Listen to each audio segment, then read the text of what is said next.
motor que constituye todo el poder político, absolutamente todo el poder, ¿no? Es ese motor, es el sistema que permite traducir el voto que ustedes tienen en escaños de representación, ¿no? Cuando ustedes votan, activan un mecanismo para componer el poder legislativo, poder base, también el ejecutivo, por supuesto. Y eso, ¿verdad? No solamente se da por un voto directo, sino por una manera de contabilidad de ese voto. Y esa manera de contabilidad de ese voto es el que determina el sistema electoral. En pocas palabras, y para decirlo sencillito, el sistema electoral traduce su voto, ¿no? Vuelve su votito en toda la estructura de poder político. Así de sencillo. Por supuesto que esa estructura fundamental es el poder legislativo, el órgano legislativo en el caso. Hemos visto que en tipologías de sistemas electorales tenemos sistemas electorales mayoritarios, donde indudablemente se trata de favorecer en el ámbito de resultados y representación política a los partidos que los sistemas mayoritarios generalmente, cuando son predominantes, por ejemplo, en el ejercicio de la representación, desincentivan la participación de muchos partidos. Estos sistemas mayoritarios, predominantemente mayoritarios, tienen la participación de muy pocos partidos políticos. En algunos casos, caso Estados Unidos, caso algunos países europeos, son bipartidistas, solo hay dos partidos, pero puede haber uno por acá, por allá, ¿verdad? Sí, pero definitivamente la preeminencia, la disputa del poder históricamente va a ser siempre entre dos partidos políticos, republicanos, demócratas de Estados Unidos. En España, ¿alguien sabe cuáles son los partidos que se disputan en España?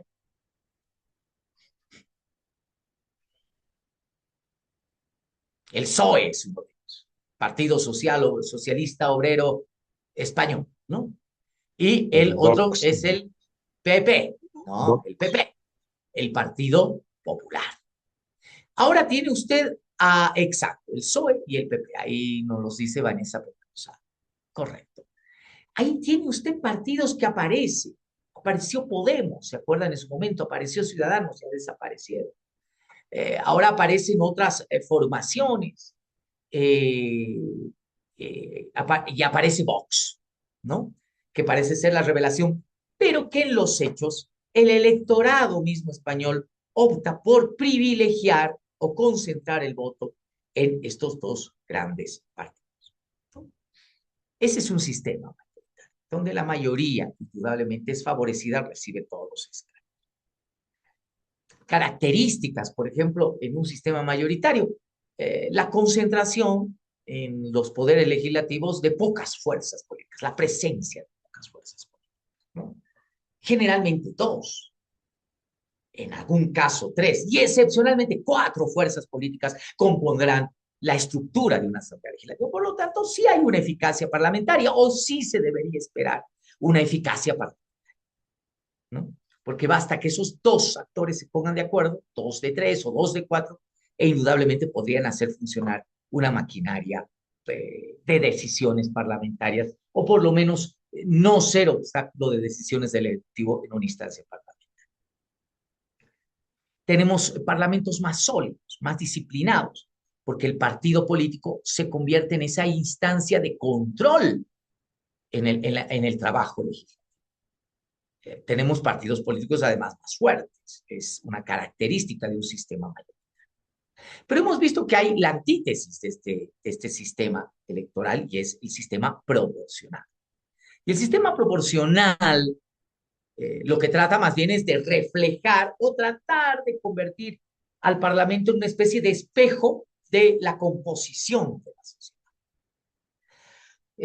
Y casi aplicar una relación inversamente proporcional entre porcentaje de votos con porcentaje de diputaciones. ¿Cuánto más se aleja esta inversa relación? Lo hemos dicho, está en función ahora sí están listas las diapositivas, las estoy compartiendo. ¿Se ve? Aún no. Aún Las- no, aún no, doctor, Ahora, a ver, tampoco. No, doctor. a ver, Ahora ahora, sí. perfecto. Ahora Sí, sí. Ahora sí se ve. Sí, ahora sí. Ahora sí, gracias, ahora sí, perfecto. Les decía, ahí está la definición, le hemos visto la tipología de los sistemas electorales, el mayoritario, y habíamos visto ahora las características, para finalizar este repaso, de los sistemas proporcionales, ¿no? Que trata de establecer esta ecuación, si ustedes quieren, ¿no? Una relación de porcentaje de votos con porcentaje de escaños. ¿En qué función o qué es ese factor que nos permite alejar de alguna manera o acercar esta relación entre votos y escaños? La fórmula matemática que se aplica en el sistema electoral. En Bolivia tenemos solo una fórmula matemática de distribución. Esta fórmula permite establecer y distribuir a nuestros diputados, a nuestros senadores, a nuestros asambleístas departamentales y a nuestros concejales, excepto, por supuesto, aquellos que son electos por circunscripciones uninominales. Ese es el repaso. No sé si está claro, por favor, damos un espacio a dudas, preguntas y, por supuesto, comentarios que siempre son bienvenidos. Tengo el pedido, la solicitud del uso de la palabra de Rocío Magalí Lima. Es la única persona que en este momento está solicitando hacer uso de la palabra. Rocío, adelante, si hubiese alguna duda, pregunta, comentario. Gracias, doctor. Muy buenas noches, doctor, y muy buenas noches, colegas. Efectivamente, yo quisiera ser más, tal vez, proactiva y más realista. Eh, Usted decía, ¿qué podemos esperar de una asamblea legislativa que actualmente no tiene tal vez esos principios de poder asumir a poder redactar una norma más que declarativas, la que realizan, ¿verdad?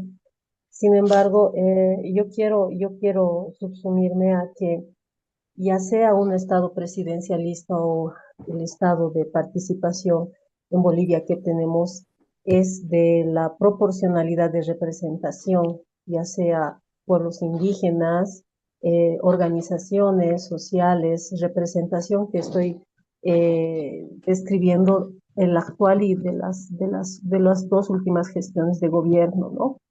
Eh, no es que la carencia de no poder realizar o confeccionar normas de acuerdo a la necesidad que requiere la población.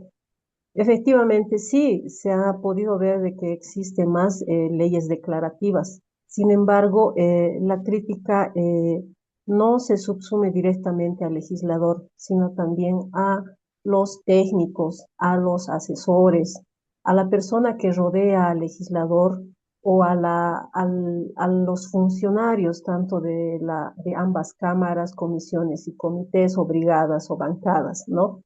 La carencia de todas estas normas no se puede atribuirle solamente al legislador, porque el legislador a veces es una representación de una caserita, como tenemos en Bolivia, representación de una organización de una provincia. ¿Y qué podemos esperar si la población ha elegido a esa representación que es carente de un estudio de técnica legislativa o de alguna cosa? Nuestro país es así. Entonces, el sistema presidencialista también es el absoluto que a través del órgano ejecutivo y de los ministerios son los que elaboran las propuestas de ley, porque ellos son los que manejan las reglas de juego para un mejor manejo de la cosa pública. Entonces, necesariamente la proporcionalidad tiene que ser mayor la iniciativa legislativa del Poder Ejecutivo, porque ellos necesitan las normas, las reglas y toda la normativa para su buen funcionamiento. En cambio, el legislador, considero yo, que necesariamente es la que tiene que recolectar a través de la población, de las reuniones, las sugerencias de querer normar alguna conducta, ¿no? Entonces, a mi criterio, Bolivia es así. Bolivia ha elegido elegir este tipo de sistemas, una representación de lo popular, y muy poco podemos observar a los legisladores que se preparan, ¿no? Que están pasando clases de técnica legislativa, de producción normativa o derecho parlamentario, ¿no? Yo he visto de que contratan asesores que no tienen ni siquiera idea que es una técnica legislativa. Contratan asesores políticos que no tienen idea de cómo se tiene que manejar un cálculo de votación y todo eso. Entonces, creo que en Ok, esa parte mi criterio es de que debería mejorarse mejor tal vez el sistema de conocimiento de esta área, ¿no? Eso es, doctor, que quería comentar. Gracias, Rocío. Yo comparto algunos de sus criterios, por supuesto, y le agradezco mucho por vertirlos, pero creo que no se debe penalizar el tema del nivel de representación. Las asambleas, y claro, ahí no falta el hecho el exquisito que dice, no, tiene que haber por lo menos un requisito académico. A ver, yo divido el funcionamiento del Estado en dos tipos de funcionarios. Los primeros, indudablemente, son aquellos de instancias de representación y la asamblea, de alguna manera, tiene que ser el espejo de la composición de la sociedad. Si hay una empleada doméstica en la asamblea, bienvenido, bienvenida, perdón. Si hay una trabajadora del hogar, si hay una trabajadora sexual, si hay un chofer, si hay un minero, si hay un profesional, si hay un doctor en ciencias, es parte de la demostración de la composición. Hay otros cargos, indudablemente, de apoyo técnico, que sí deberían ser, por ejemplo, dentro de la estructura del nombramiento de estos cargos, como camisas de así. Yo pondría, por ejemplo, en la Asamblea Legislativa al más mínimo asesor, por ejemplo, mínimamente con el grado de maestría y una especialidad en el ámbito del que usted menciona. Obviamente, ahí, si yo pido ese requisito, entonces vamos, ¿no? No solamente que estoy incentivando una carrera legislativa, por lo menos de funcionario legislativo, de técnica legislativa, sino también estoy obligando de alguna manera a quitar esos o a levantar esos criterios de que, usted es mi amiguito, no sabe leer ni escribir, pero bueno, venga, asesóreme en la elaboración de la ley. Es probable que el cargo de representación no tenga todos los conocimientos, nadie tiene los conocimientos, pero hay formas de establecer esos criterios. Y el segundo elemento es el ejecutivo, ¿no? Definitivamente. Ahí sí, por ejemplo, yo critico mucho el hecho de que, por ejemplo, el anterior régimen, el anterior gobierno, los ministros eran parte de la estructura de representación política. Los gabinetes no son instancias de representación política. No es que yo le tenga que dar al ministro porque le corresponde a este sector o porque le corresponde a este grupo o porque le corresponde a tal. Ya, pero que me manden pues al mejor, al más calificado, al que tenga título, porque, a ver, política la puede hacer cualquiera, gestión pública no. Qué duro esto, pero es real. No sé si se me deja entender. Política la podemos hacer y tenemos la libertad de hacer, todos, pero gestión pública no. La gestión pública es un trabajo mucho más especializado, profundo, de un conocimiento técnico, pero también una capacidad de lectura política adecuada. Los técnicos se mueren. Ahí tienen que tener lectura política. Y los políticos también se mueren porque el tema técnico se los va a comer, van a ser ineficientes. Por eso, por ejemplo, en las carreras de ciencia política, nos esmeramos en el hecho de sacar productos, ojalá se logre, ¿verdad? Tecnopol, ¿no? Técnicos, gente que conoce, ¿verdad? Los elementos básicos de planificación, de proyectos, elaboración de proyectos, ¿verdad? Ejecución de proyectos, en el ámbito igual, me imagino, de las carreras de ciencia política y otras, técnicas legislativas, etcétera, hasta gente que escapa en el análisis político, análisis de coyuntura, ¿no? Puta, yo técnico le puedo meter una medida que técnicamente es buenísima, pero se me va a caer el mundo porque no he medido las consecuencias políticas. Así de sencillo. O yo creo que como soy cantorcito político y le voy a meter nomás, luego se va a arreglar, la voy a fregar, la voy a embarrar, porque no tengo el más mínimo criterio de elementos técnicos, básicos, fundamentales. Les decía en la anterior clase que, claro, por ejemplo, ser vocal de un órgano electoral debería tener más allá de los requisitos, si ustedes quieren, formales, se debería exigir mínimamente un estudio de especialidad o un curso de especialidad en sistemas electorales. El que entre a manejar el órgano electoral, los que entren a manejar el órgano electoral, tienen que conocer qué es un sistema electoral, cómo funciona, cuáles son sus elementos constitutivos, qué es la fórmula de Hunt, qué es hacer una circunscripción, etcétera, etcétera, etcétera.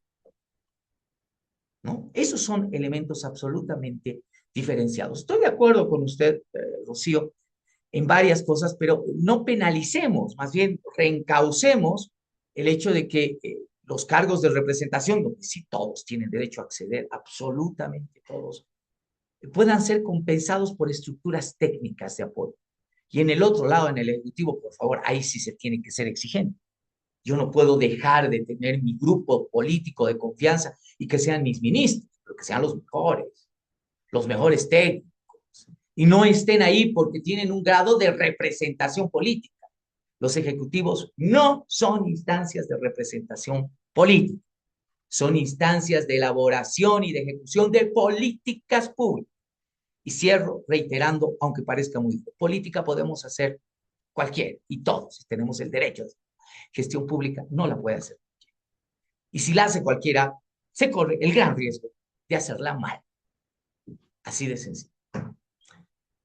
Vamos con Fabián y vamos con Abraham y con ello retomamos esto, ¿no? ¿De dónde salen los diputados? ¿De dónde salen los senadores? ¿De dónde salen los concejales? Adelante, Fabián, y luego Abraham. En eso. Gracias, doctor. Buenas noches. Bueno, mi comentario va en concordancia con lo que dijo la compañera, en el sentido en el que, en el deber ser, lo ideal sería que todos los órganos del Estado tengan gente letrada, con conocimiento y pragmatismo respecto a la materia, pero eso es completamente imposible, ¿no? Sobre todo hablando de lo que es la Asamblea Legislativa, que tiene como tal vez un antecedente de la Revolución Francesa, donde el Parlamento era básicamente el órgano del pueblo, ¿no? Es decir, representado por personas de todo tipo de clase social, venidas de varios lugares, diferentes lugares, y eso creo que se mantiene, y esa es la esencia, ¿no? De la Asamblea, que sea de esa forma, y como usted dijo, lo ideal sería que tal vez la solución sería que sus letrados, es decir, sus asesores, tal vez no los elija él, porque normalmente sí he visto casos donde hay senadores y diputados que eligen a familiares, tal vez no en grado de consanguinidad directa, que recién egresados tal vez de la carrera de Ciencias Políticas o Derecho, que no tienen la menor idea de lo que están haciendo respecto a la técnica legislativa, ¿no? Ahora, otro comentario, doctor, es sobre el sistema proporcional en específico. Tal vez podría aclararme esa situación. Estoy viendo que tal vez por esto de establecer la relación entre votos y escaños, me parece, como dije, en un deber ser algo muy bueno, pero veo que tal vez si se fuera a un extremo, es decir, si un partido o una alianza consiguiera una gran cantidad de votos, un gran porcentaje, o en su defecto ganara con una cantidad mínima de votos, es decir, con un gran porcentaje, eso no llevaría a una ingobernabilidad, es decir, si tengo la cantidad suficiente de votos, es decir, más del 50%, casi el 60%, y esto se va a mis escaños, realmente sería muy poderoso, se concentraría demasiado el poder. Y al revés, es decir, al otro extremo, si es que ganara con muy poca diferencia el porcentaje de votos, sería totalmente ingobernable, ¿no? Sí, sí, Fabián, usted tiene razón, lo habíamos mencionado además en la anterior clase. Uno de los riesgos de los sistemas proporcionales es darnos parlamentos o asambleas legislativas con fuerzas políticas dispersas, ¿no? Fragmentadas. en algunos casos que ninguna de las fuerzas alcance la mayoría absoluta de los votos en la Asamblea. Claro, hemos tenido 20 años de excepcionalidad y esos 20 años de excepcionalidad no se han dado por el diseño únicamente del sistema electoral, sino por el marco de la competencia electoral, ¿no? Un partido político sacaba reiteradamente el 60, 64% de los votos, sacó 54 en la última elección, y eso se traducía, por supuesto, en una mayoría parlamentaria, inflada además por la fórmula de Hong, que es la que se utilizaba, que estaba muy cerca, en algunos casos sobrepasaba los 2 tercios, pero en el último parlamento, la última composición de la Asamblea, pues estaba muy cerca de ese. Claro, otra es la figura política en el ámbito de lo que hemos vivido, ¿no? Esa división interna, ese bloqueo de esa paralización del trabajo de la Asamblea Legislativa, que no dio pie con bola. Es decir, ahí definitivamente creo que fue una de las asambleas más destructivas de la historia, ¿no? Entonces, ese es uno de los riesgos, ese es uno de los riesgos. Pero como usted lo dice, también no deja de tener la ventaja de ser mucho más representativo, mucho más plural, ¿no? Pero sí, es uno de los riesgos. Vámonos con Abraham, vamos con Sandra, eh, por el momento. Abraham y Sandra, por favor. Querido profe, buenas noches a todos.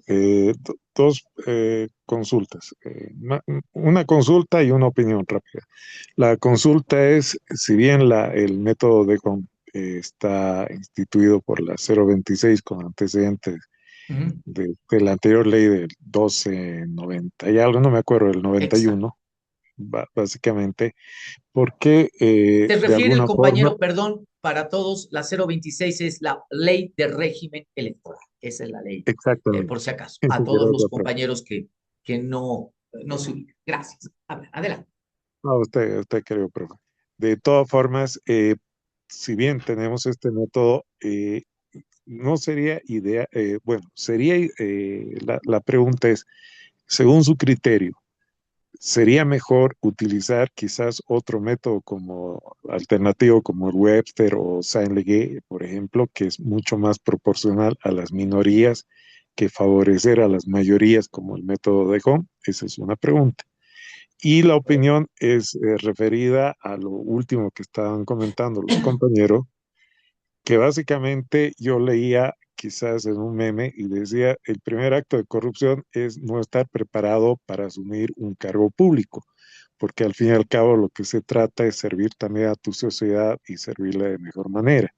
Y si bien la representatividad que se busca a través de las cortes, en este caso los órganos legislativos, que es las cámaras de diputados principalmente, que tienen que reflejar ser un espejo de la población, también esa población tiene que ser capaz de estar preparada o capacitada para precisamente representarla de mejor manera, perdón, en función de lo que ellos van a legislar, porque no olvidemos que las legislaturas dentro de un marco constitucional y un Estado de Derecho se basan en normas y esas normas son las que van a guiar el camino por el cual una sociedad se va a regir y va a dirimir inclusive sus diferentes intereses, no solamente jurídicamente hablando, sino a partir de su propio desarrollo. Y es allí donde deberíamos tener, inclusive a nivel de órgano electoral, capacitaciones de inducción obligatorias con calificaciones de aprobación para que quienes vayan a aspirar a un curul parlamentario, sea de diputación o sea de senaturía, tengan por lo menos las capacidades mínimas para ir a discutir en función de los conocimientos y exigencias de la propia sociedad. Pero bueno, esa es una opinión y una sugerencia que quizá en algún momento podamos elaborar, que es una fuerte discusión también en Latinoamérica, y un ejemplo rápido es que los partidos, por ejemplo, como el Reino Unido, exigen que sus candidatos y los que vayan a ocupar las cámaras tengan formación profesional, por lo menos en un 90%, tienen títulos universitarios y muchas veces de universidades bastante exigentes para que puedan insertarse precisamente en las cámaras. Simplemente como comentario. Gracias, querido. A ver, gracias, Abraham. Es solamente un comentario. Su comentario nos ayuda muchísimo a volver a hilvanar esta costura, si ustedes quieren, de explicación precisamente para entender el funcionamiento de los parlamentos, de los legislativos, en nuestro caso de la Asamblea Legislativa. Hace ratito habíamos visto que el papel de los partidos políticos es altamente constitutivo en el ámbito del trabajo y rendimiento de la Asamblea Legislativa. La primera clase, una de las compañeras, que además nos dijo, creo que era Mini, si no me equivoco, perdón si me estoy equivocando, nos dijo eh, el tema de la formación de los políticos. Y por ahí salió alguien y creo que dijo, no, las carreras de ciencias políticas o la universidad es la que debería formar a los políticos para la Asamblea Legislativa.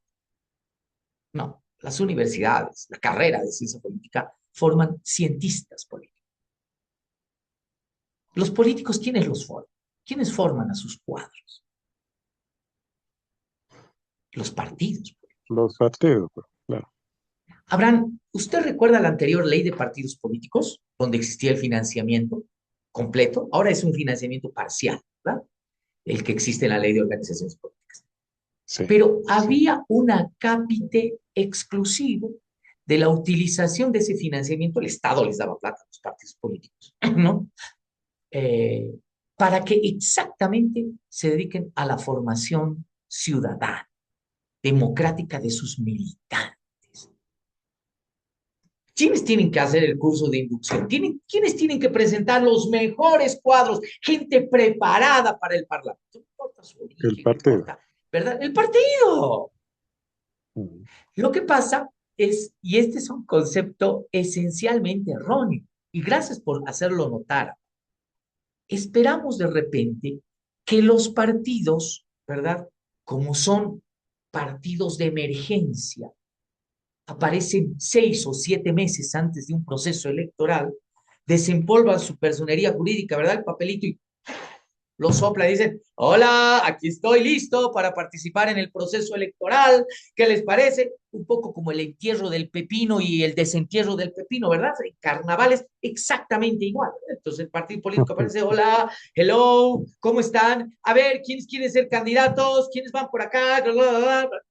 Obvio que ahí voy a tener que escoger al que tiene más votación, más chances.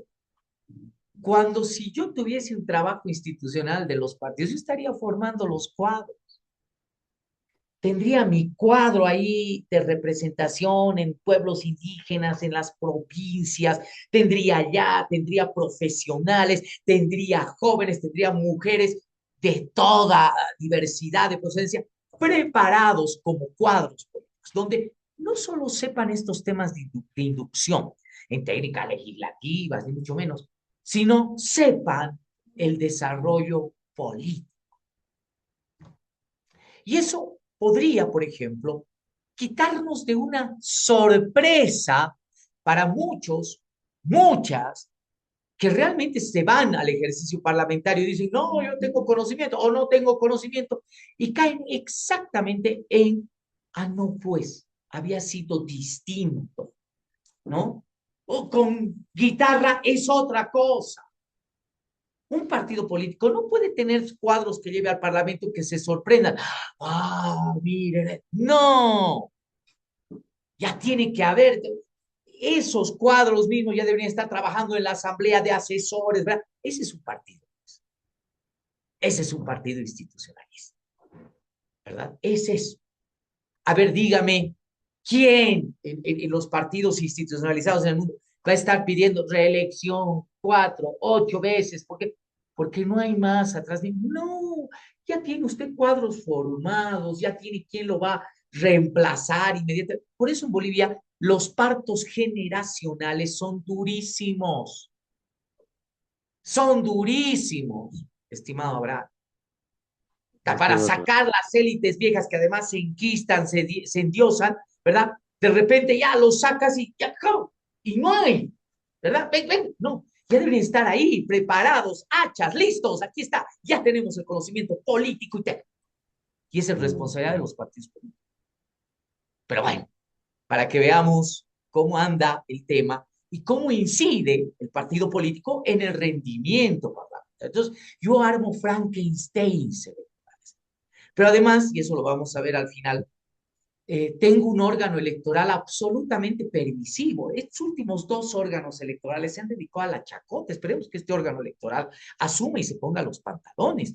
Porque si los partidos actúan como actúan, es porque no hubo una autoridad que les diga, compañero, usted quiero que me diga cuán democrático es, cuánto está cumpliendo sus estatutos, cuánto es el ejercicio o cuál la cualidad del ejercicio democrático en tiempos no electorales. ¿Usted está formando militantes? ¿Cómo elige a sus candidatos? Pero claro, la constitución misma de los partidos políticos dice, el jefe del partido o el comité ejecutivo son los que designan a los candidatos. Cuando una de las propuestas básicas y más importantes es de que los candidatos salgan de primarias internas de los partidos políticos, no solo para presidente y vicepresidente, sino también para diputados, senadores, etcétera. Sería interesante que por lo menos un porcentaje dentro de un partido político salga de primarias. No comencemos con todos, va a ser una chacota. Pero yo que sé, para cada elección el 20% de senadores, 20% de diputados sean producto de internas partidarias. Eso significa que los militantes tengan chance, ¿verdad? Solo los militantes van a tener que hacer campaña ahí dentro de su partido, van a tener que, es otra cosa, ¿verdad? Pero bueno, esto nos ayuda, reitero nuevamente, a hilvanar esta relación, este triángulo amoroso, este triángulo virtuoso o invirtuoso, desvirtuoso, que tiene partidos políticos, sistemas electorales y, por supuesto, relación ejecutivo-legislativo. Sandra, por favor. Muy buenas noches, doctor. Muy buenas noches a todos los Perdón, participantes. Sandra, antes, aquí estaba anotado. Abraham, sí tengo una recomendación en el ámbito de fórmula. La Sunlight modificada. Esa es la fórmula. No la voy a Ah, explicar acá porque no corresponde, pero usted sé que es muy acucioso, así que vaya y vea usted en qué consiste la Sunlight no pura, sino la Sunlight modificada. Sí ayuda bastante a recomponer la distribución de escaños. Cierro con eso. gracias, Ahora querido sí, profe. Sandra, disculpe usted. Adelante. Buenas noches, doctor. Lo único que yo quería agregar al comentario del que me antecedió, muy de acuerdo con su criterio también, era hacer un comentario propio. Yo veo que una de las situaciones que está corrompiendo el sistema político, el sistema electoral y en todos los entornos son los valores de cada persona. Una persona que quiere dedicarse a la política, en primer lugar, de tener una vocación de servicio, de velar por el bienestar y coadyuvar en todo lo necesario para buscar las normas, las leyes necesarias para buscar el bien común de todos. Actualmente, cuando hay invitaciones de participar en los partidos políticos que están apareciendo 6 meses antes de las elecciones, ¿qué es? Vienen, te invitan porque eres parte de un sindicato, porque arrastras gente o porque colocas dinero. Y entonces creo que ahí mismo, como no hay unas elecciones preliminares, no hay esa formación que debería de existir, hacen que las personas equívocas vayan a estos lugares donde deben de tratarse leyes muy importantes para el manejo del país. Y es por eso de que lamentablemente nos tomamos con sorpresas, ¿no? Hay recién egresados que están sin tener ninguna experiencia, están en cargos. Otras personas que no han cursado ninguna carrera están en puestos muy importantes. Entonces, pienso Les hago yo, una pregunta. Sandra, le hago una pregunta y la pregunta para todos. Hay una modelo eh, que creo ha estado ligada a temas de trabajo de prostitución, que ahora está rompiendo en las redes sociales y que probablemente, no lo sé, probablemente sea candidata, no, sea concejal municipal de San Carlos. No es el primer caso. En Italia hemos tenido a la Chicholina. ¿Qué opinan ustedes de que una prostituta, una vedette, esté en un cargo de representación política. En mi opinión, licenciado, doctor, va a disculpar, estoy teniendo un poquito de problemas en el tema de mi Wi-Fi. Lamentablemente, y yo lo he visto en varias entrevistas de la persona que estamos hablando, eh, francamente, muy equívoca de algún partido político que nos estoy invitando para ser concejal. Puede que todos tengamos errores, pero yo pienso que lo más importante se nota de que cuando una persona tiene la vocación de servicio y trabajar por los demás y dejando de lado los intereses personales, ¿no? Entonces, lo único que yo quisiera es que, digamos, que la Corte Electoral sea más rígida con el tema de los requisitos, con el tema de exigirles la formación política a los partidos políticos para que nuestra política nacional cambie, para que nuestros candidatos cambien, para que sean las mejores personas que vayan allá a representarnos y que tengan esas ganas e interés de trabajar por todos nosotros y no como lamentablemente escuché en las noticias de esta parlamentaria que dice 23.000 es bien justificado el salario y que ese compañero, que el otro compañero que es diputado, que los 10.000 es que debe ser porque no trabaja o no sabe. No, yo pienso que no. Yo creo que si estamos dando todos el hombro para que Bolivia salga adelante, deberían empezar por ellos mismos. Mm. Eso sería todo. Muchas gracias. Volviendo al caso, gracias, Sandra, está en todo su derecho. No, esta candidata a concejal, y probablemente sea concejal municipal, no lo sé, está en todo su derecho. Pero además en inicio, si ustedes quieren formalmente, tiene, por supuesto, grados de representación identitaria. La representación tiene dos fases. La representación inicial es la representación identitaria, ¿no? Yo represento un colectivo, soy parte de un colectivo componente de una estructura social, minero, fabil, chofer, empleada, prostituta, ¿verdad? Lo que ustedes quieran. Entonces, ya tengo un desarrollo identitario ahí, correcto. Y el segundo, obviamente, se amplía en el ámbito de la gestión. Fiscalización, gestión y canalización de demandas. Esos son los tres ámbitos que luego fortalecen, robustecen el papel de la representación política. Pero esto es complejo, ¿no? A mi criterio, absolutamente. Ahora, el gran problema es de que la segunda fase de la representación es el que falta y es el que lo tienen que dar los partidos. Gestión, canalización de demandas, ¿no? La real. Y por supuesto el ámbito de la misma fiscalización. Para fiscalizar, por ejemplo, en eso estoy de acuerdo con ustedes, se tienen que tener elementos de conocimiento. Si no, se va a hacer como el chiste del control social. Imagínense en la figura, en el estrenitos del control social, ha sido en el momento donde más casos de corrupción han existido. Esas contradicciones tenemos cuando no entendemos las cosas como deben hacerse. No sé si me dejo entender, ¿no? O sea, alguien diría, ahora sí, esto es fabuloso, el control social es infalible. Caramba, con control social y todo, hemos tenido el auge más importante. No lo decimos nosotros, no lo dice el país, no lo dicen los partidos políticos, la oposición, lo han dicho las organizaciones internacionales de medición de corrupción. Bolivia está entre los países, bueno, estaba entre los países más corruptos en el ámbito institucional, ¿no?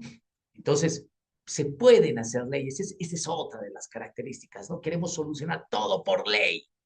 Es como tener la lógica del cirujano, ¿verdad? Pucha, me duele la cabeza, operación, me duele, operación, igual, ¿no? Todo, vamos a solucionar, no van a haber bloqueos porque la ley lo va a prohibir, háganme el favor. Es un tema político, de resolución política. Hoy día escuchaba a un parlamentario decir, nunca más vamos a permitir que existan divergencias políticas entre el presidente y el vicepresidente porque vamos a aprobar una ley. Por favor. O sea, eso va a ser solucionado por una ley. No son temas políticos, básicamente, que tienen que tener otro tipo de resolución. Hay falta tema de análisis. Bien, solamente eso quería lanzar, ¿no? ¿Qué opinan ustedes en el ámbito de este caso que no deja de ser interesante y muy bullado. Y a mí me parece que en el ámbito de marketing y estrategia, por ahí esa candidata está arrastrando un voto oculto tremendo. Pues por ahí, sí, por ahí no, pero por ahí la tenemos de concejal. ¿Mm? Concejal. Y dada la composición y alguna lectura, la anterior semana estaba yo en Santa Luz, por ahí hasta incluso puede tener el voto de oro. Es decir, puede darle gobernabilidad. Bien, eso es. Voy a pedirle a Miguel Ángel, Sergio, que Félix, Miguel Ángel y Sergio me esperen unos minutitos para tener el uso de la palabra, pero permítanme avanzar en esto de la fórmula de Hont. A ver, todos, antes de entrar a esta parte, yo les ruego que de repente se imaginen como los jefes de campaña o los coordinadores políticos de un partido X, y de repente están en ese momento recibiendo los resultados electorales. Digamos que tienen un partido político institucionalizado, fuerte, con recursos, que ha presentado delegados en todas las mesas o en la mayoría de las mesas del país, y les están transmitiendo los datos. Ok, el tema básico es de que para presidente y vicepresidente no hay ningún problema en una elección. No hay. Esos datos van a venir, la circunscripción es única, es nacional, entonces eso es sumatorio de todo lo que yo recibo. Pero de repente estoy en mi centro de cómputo y tengo que elegir al Senado, tengo que elegir diputados. No nos olvidemos que la Constitución Política del Estado y el sistema electoral establecen que la Asamblea Legislativa se elige o se constituye en una primera vuelta electoral. Diferencia, por ejemplo, de lo que fue en su momento la Asamblea Francesa, ¿no? Que todos iban a la segunda vuelta, ¿no? Para reconfigurar un poco el ámbito de la representación parlamentaria, ¿no? Precisamente para evitar que no exista disertación, pero en nuestro caso no. Nuestra primera vuelta es la Asamblea y en la segunda vuelta pues ya se elige presidente. Pero en ese momento estamos recibiendo los resultados, ¿no? Y nos viene información de La Paz, Santa Cruz, Cochabamba y estamos armando. Y estoy aquí con todos los candidatos. Estoy aquí con la compañera, el compañero, el amigo, el fraterno, el que quieran, la denominación que quieran. Partido político, el amigo, el ciudadano, el camarada, lo que quieran. Está ahí y están ahí los que son candidatos a diputados, los que son candidatos a senadores, están así. Yo estoy recibiendo esto y la pregunta del millón que me hacen es, ¿he entrado? ¿Soy diputado? ¿Soy senador? ¿Verdad? Entonces, la respuesta se la da en función de la aplicación de la fórmula de Hont. Mientras se vayan recibiendo los resultados, esto ya es fácil, ¿verdad? Todos los partidos políticos tienen este sistema, van recibiendo los resultados y se aplica inmediatamente la fórmula, va trabajando y dice, no, en este departamento usted tiene 6 diputados, no, en este otro departamento tiene 4, no, en este le ha salido 3, en este le ha salido 1, en este no tiene, en este solo tiene uninominales, le ha pasado a Libre en Santa Cruz, saben que en Libre no hay un solo diputado plurinominal, ni uno. Los que han ido han sido amigos del tuto, le han llevado florcitas, le han llevado torta, lo han recibido con banda en Santa Cruz y creyendo que iban a entrar colados de su saquito, se han llevado el gran fiasco. Todos los uninominales, no hay un solo plurinominal en Santa Cruz de Lima, ¿no? Entonces, para saber eso, yo tengo que estar pendientes de la aplicación de la fórmula de Hont. 3 compañeros de la anterior clase me decían, ¿y por qué y cómo entran al concepto? Seguramente deben tener algún derecho expectaticio, deben ser candidatos, probablemente, porque en este curso tenemos candidatos. ¿Cómo entra? ¿Cómo entra? ¿No?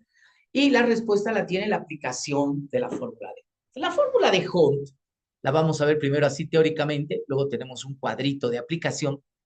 Consiste en dividir los votos que obtenidos por cada candidatura, que tiene cada partido, en el nivel especialmente departamental, cuando son elecciones nacionales, o en el nivel municipal, departamental, dependiendo en qué ámbito en las elecciones subnacionales, entre los divisores naturales. ¿Cuáles son los divisores naturales? Fácil. 1, 2, 3, 4, etc. ¿Cuántos me requiera hacer la operación matemática? Si son 20 diputados en disputa o 20 escaños en disputa, pues haré la división entre 20, ¿verdad? Si son 4 senadores, haré la división entre 4, ¿no? Llegaré a dividir. Lo que he sacado 35.020 votos, 35.200, ¿verdad? Eso lo voy a dividir 35.200 entre 1, 35.200 entre 2, 35.200 entre 3, 35.200. Y así haré de todos los partidos políticos, de toditos, ¿no? Y me haré mi cuadrito. Enseguida vamos a ver ese cuadrito. Los cocientes resultantes de esta operación, ¿no? Porque vamos a tener un cuadro de números, ¿no? Tal partido ha obtenido esto, así dividido entre 1, 2, 3, 4, ¿no?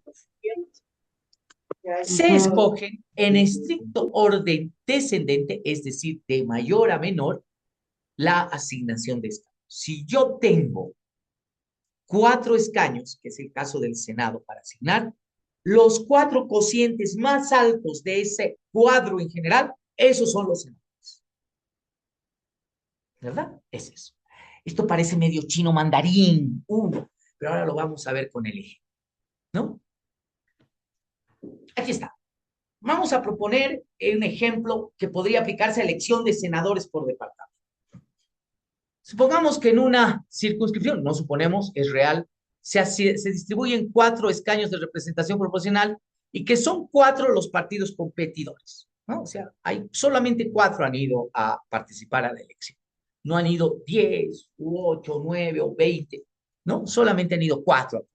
Vamos a iniciar que han ido PDC, ha ido Libre, ha ido el MAS y ha ido lo que sea. Solamente 3. ¿Alguien está rayando, por favor? No lo haga. Les ruego la pantalla. Son 4 partidos competidores que tienen derecho a participar en la distribución obteniendo los siguientes resultados. El partido A, el que ha ganado la elección en ese departamento, ha sacado 7.500 votos. Vamos a decir, pónganle el nombre que quieran, pero para que no exista confusión le vamos a poner partido. Ya, por ahí Pérez ha sacado 7.500. El partido B ha sacado 4.800. El partido C ha sacado 3.400. Ha sacado el tercer lugar. Y el partido D ha sacado, 28.000. Estoy comiendo un cero. 75.000, 48.000, 34.000 y 28.000. Estoy jugando con números redondos, ¿no? Pero puede ser 75.120, igualito, ¿no? Ok. Aplico tal cual la fórmula de Home. ¿Qué hago? Divido el resultado del partido A entre 1, 2, 3, 4. Si lo divido entre 1, me sale el resultado, 75.000, ¿no? Todo lo que se divide entre 1 da exactamente lo mismo. Entonces, repito los resultados. Rose, ahí. Bueno, ya vamos a aprovechar la rayita de la Rose ahí para que nos haga por lo menos un seguimiento. Fíjese, 75.000, 37.500, 25.000, 18.750. Son los resultados que yo he visto y que los traduzco de los resultados electorales. Los divido entre. Divido el resultado del partido A entre 2. ¿Cuánto es 75.000 dividido entre 2? Ahí está, 37.500. Lo divido entre 3, me sale 75.000 entre 3, 25.000. Y si lo divido entre 4, me sale 18.750. Ahí está. Y he dividido los resultados del partido A entre 1, 2, 3, 4. Los resultados del partido B. El resultado del partido B ha salido 48,000. Hago lo mismo. Lo divido entre 1, lo divido entre 2, lo divido entre 3 y lo divido entre 4. Ahí están los cocientes. Y hago lo mismo con el partido C y el partido D. Fíjense la línea del partido C. Lo he dividido entre 1, 34,000, entre 2, entre 3, entre 4, que me sale 8,500. Y el partido D igual. Ese 28,000 que ha sacado, lo he dividido entre 1, lo he dividido entre 2, lo he dividido entre 3, lo he dividido entre 4. ¿Verdad? Muy bien, ahí está señaladito, nítidamente. ¿Cuál es el cociente más alto de ese cuadro? Díganme.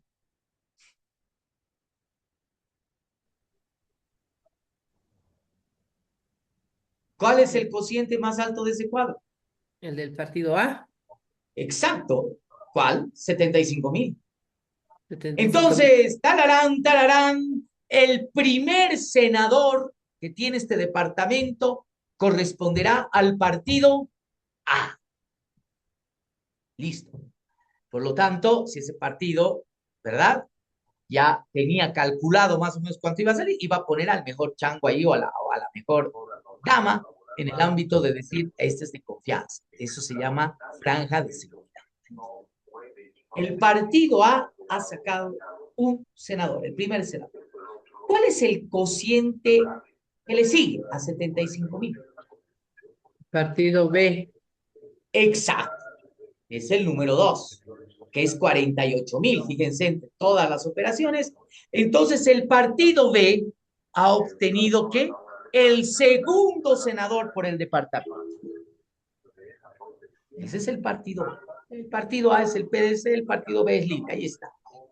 El departamento Tarija, por decir algo, ya tiene el primer senador del PDC, el segundo senador de Lima, ¿no? Entonces, si ustedes quieren la sumatoria de partido, el A tiene 1 y el B tiene. ¿Cuál es el tercer cociente más alto de todo el cuadro? Partido A. C. El A. El partido A, 7,500. 37,500. Entonces, ¿qué pasa ahí? El tercer senador le corresponde ¿a qué partido? Al partido A. A. Por lo Ah. tanto, el partido A ya ¿cuántos senadores tiene? 2. 2. 2 senadores. Ya han entrado 2 senadores de su lista. ¿Ya? ¿Y cuál es el último cociente? El cuarto que tengo en asignación. El C. El C. Son 34,000. Es el tercero en orden ascendente a descendente. Es el tercero. Entonces, la cuarta senaturía, ¿a quién le corresponde? ¿Al partido? C. C. Partido. Vamos a decir que es Unidad Nacional, por decirles algo. Muy bien, entonces Unidad Nacional ha logrado meter a su primer candidato a senador, que en los hechos sería el cuarto senador por departamento. Hacemos el resultado final. Ha metido 2, o ha conseguido, para decir esa palabra, ha conseguido 2 senadores, los primeros 2 de su lista. El partido B ha conseguido un senador, el primero de su listita, y el partido C también ha conseguido un senador, que es el primero de su lista. Ahí están, ya está compuesto bajo la aplicación de la fórmula de Hooke, los 4 representantes de la Cámara de Senadores. El partido D se ha quedado sin senadores. Su votación no le ha alcanzado en ninguna posibilidad, o sea, no tiene ninguna posibilidad bajo ningún cociente aplicable de tener un senador. Es eso.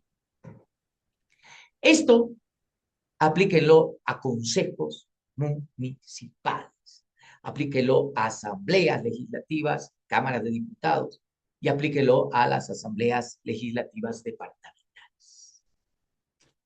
Ahí está. Alguien preguntaba, ¿de dónde sale? De acá. Así se hace el cómputo. Si alguien quiere trabajar en el tema ese ratito de ser coordinador, jefe de campaña, tiene que tener su sistema, ya su aplicación, swap, que puede haberla creado incluso para que inmediatamente, en función de que cambien los resultados, digan, hemos sacado tantos senadores, hemos sacado tantos diputados, etcétera, etcétera, etcétera. Así surge, compañeros, compañeras.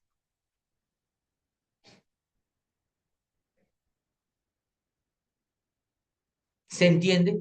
Doctor, disculpe, ¿esto es por departamento o a nivel general? Por departamento para la asignación de senadores y de diputados, Y cuando es una la elección consulta. nacional.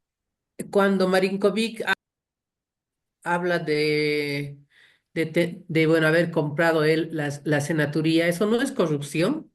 Porque le dijo a don Tuto Quiroga que no le va a hacer caso porque él había pagado el curul $100,000 y lo dijo públicamente, ¿no? Volvemos ahí a un órgano electoral absolutamente inocuo, ¿no? Inofensivo. Sí, por supuesto que podría convertirse en una falta, si no en un delito electoral, ¿no? Exacto. Tiene usted toda la razón. Pero bueno, hay quien debería actuar de oficio. El órgano electoral. El órgano electoral. Podría hacerlo el Ministerio Público a raíz de esas declaraciones, pero bueno. Si es tal cual, no la he escuchado así de frontón, esa declaración. Insinuaciones sí, o sea, que el Branco lo ha mandado a freír monos al tuto y que ahora es candidato a gobernador, además, ¿no? Se has hecho elegir al bombo, al cohete, senador, ahora quiere ser gobernador.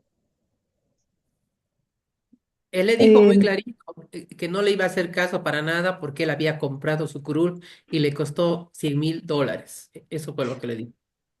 Tremendo, tremendo. Yo pienso que a veces mucho influye en esto con lo que dice el licenciado de actuar de oficio o el Ministerio Público, es que también tiene que ver lo que son las pruebas. Las pruebas. Entonces, si no hay una prueba contundente, un papel firmado, entonces es lógico que nadie va a intervenir porque no hay una prueba sólida. Gracias. Pero hay Muy. ley, doctor, hay ley. La ley 1096 manda que cada partido tenga estatuto, tenga reglamento, pero eso no se hace como saludo a la bandera, eso se tiene que cumplir. ¿Y quién controla que se cumple? El órgano rector. ¿Y cuál es el órgano rector? El órgano electoral. No tiene mecanismos, no se cumple. Correcto, correcto. Muchas gracias por la pregunta. Ahí está, ahí está. Pero volvamos a este tema. ¿Se entiende? ¿Se entiende, estimados? Sí, estimadas, estimados. Sí, doctor. Así Sí, doctor, se surgen los entiende. concejales. Sí, está así. ¿Cuántos concejales tiene La Paz? El municipio de La Paz. El municipio de Nuestra Señora de La Paz. 11. 11. Entonces, miren, el último dato que teníamos era de que 19 partidos van a participar en la elección, ¿no? 19. Ahora van a participar 18, porque ADN está fuera, ¿verdad? Ya ha sido una determinación que tomó el órgano electoral al perder la personería jurídica, indudablemente. Las alianzas y todo lo demás, los candidatos ya se diluyen, ¿no? Entonces ya no hay. Y creo que, no sé si estoy mal, pero es Roxana del Castillo, era la candidata de ADN, ¿no? Para La Paz, a la alcaldía. Así es, doctor. Correcto, entonces ella ya no va a participar. Ella ya está fuera de la competencia electoral. Entonces serían 18 candidatos. 18 candidaturas, habrá que ver si hay alguna renuncia, etc. Okay. ¿Cómo tendrían que aplicar este ejercicio? En la fila de partido A, B, C, D, ¿cuántas casillas tendrían que haber ahí? 18. 18. Perfecto, muy bien. Y en la casilla de 1, 2, 3, 4, que son los divisores naturales, ¿hasta cuánto tendría que llegar? 11. 11. Correcto. Y entonces ustedes hacen los resultados, lo meten a un sistema y les va a dar los resultados de asignación. Entonces ustedes dirán, tal partido tiene 2 concejales, tal partido tiene 3 concejales, tal partido tiene 4 concejales, ¿verdad? Así de sencillo. ¿Útil o no útil, compañeros? ¿Sí? Bastante útil, doctor. Útil, Me doctor. alegro. Me alegro. Esa es la fórmula que se aplica. Si ustedes quisieran una mayor participación, un mayor acercamiento, la fórmula de Hunt, dentro de ser una fórmula proporcional, muchos la critican como que es una fórmula mayoritaria, ¿no? Favorece mucho a los partidos que obtienen más votos, ¿no? Les da más chance en el ámbito de, claro, las diferencias no son muchas, pero le da más chance de obtener representación parlamentaria, ¿no? Le quita los... Pero una fórmula intermedia, solo lo que le decía Abraham, solo para que ustedes la investiguen, curiosen, no es tema, pues, lamentablemente, de nuestra materia, pero se los dejo ahí, por si alguien tiene interés en profundizar eso. Es la fórmula Sandler modificada, que muchos consideran que podría ser una de las fórmulas más interesantes, si es que en algún momento se plantea el cambio de fórmula dentro de nuestro sistema electoral. Es eso. Si están googleando por ahí y demás, se pueden dar ¿Cuál cuenta es el de que nombre, doctor? Sandler, Sanlich. Sandler, Sandler modificado.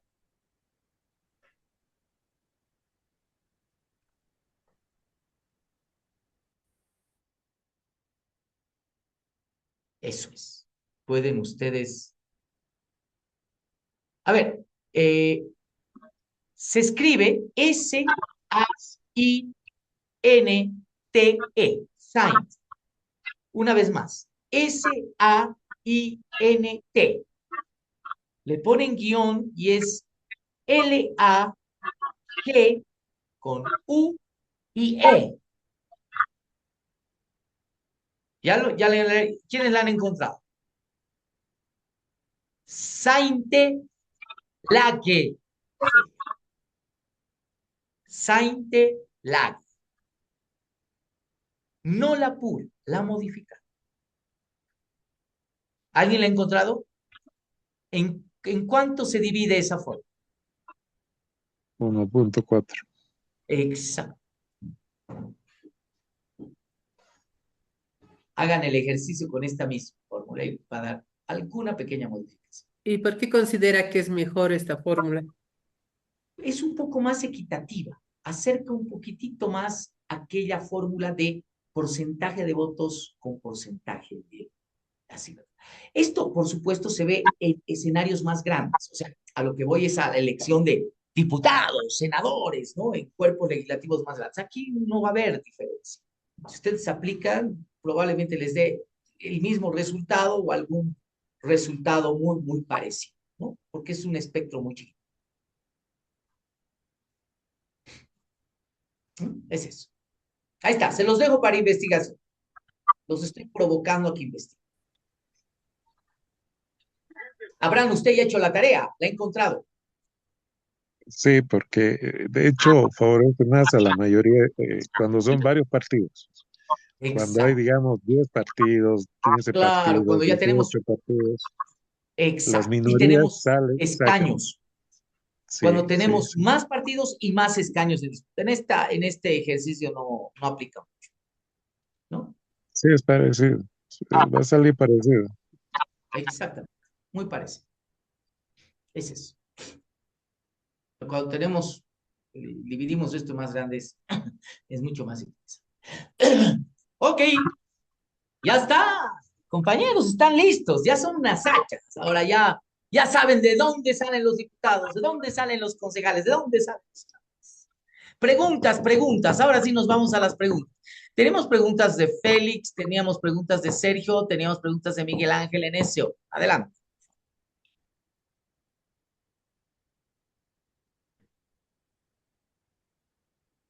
Félix.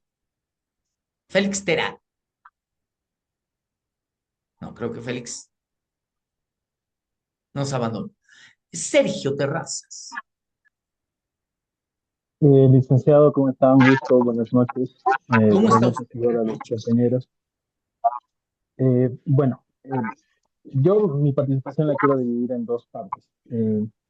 Primero, sé que el criterio de usted como profesor ahorita es guiarnos justamente por este camino de cómo es la Asamblea Legislativa y cómo se maneja en los diferentes, ya sea la nacional o las departamentales. Eh, Sin embargo, un poquito tomando en cuenta el punto anterior que hablábamos sobre que todo tipo de persona debería ingresar como representante o asambleísta nacional. Eh, Perdóneme, y tal vez voy a pecar un poquito de ser más correcto, digamos, eh, y tal vez sea censurado por algunos compañeros, pero Sergio, siento que un favor, ¿podría sí, acercarse a su micrófono? Lo escuchamos muy, muy lejanamente. Adelante, por favor, permítame Sergio. un Mil segundo. disculpas por la interrupción, pero no lo escuchamos muy bien. Ahora sí, mejor. Mejor. Muchas gracias. No, Ahora como sí. les decía, ¿no? Yo soy asesor de la Cámara de Diputados. Prácticamente estoy 10 años ya en la Cámara de Diputados como asesor.